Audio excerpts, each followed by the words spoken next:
यानंतर आपल्यासोबत भाजपचे ज्येष्ठ नेते सुधीर मुनगंटीवार आहेत. सुधीरजी, स्वागत आहे एबीपी माझामध्ये. ज्या प्रकारे आता हा निर्णय हर्षवर्धन सपकाळ यांनी पत्रकार परिषद घेऊन घोषित केलेला आहे, तुम्हाला काय वाटतं?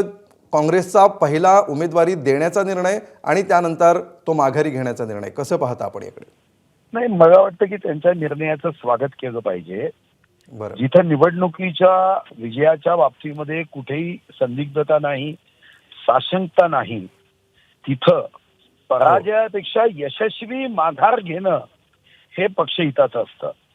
जिथं सुनेत्राताई निवडून येईल हे सांगायला कोणाचीही आवश्यकता नाही.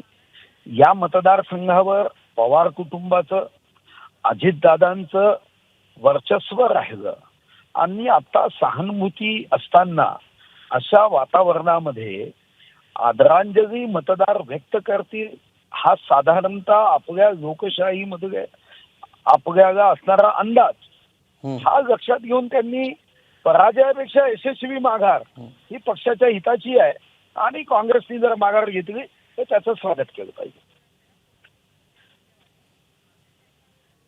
निश्चितपणे. धन्यवाद सुधीरजी, आपण दिलेल्या या सविस्तर प्रतिक्रियेबद्दल.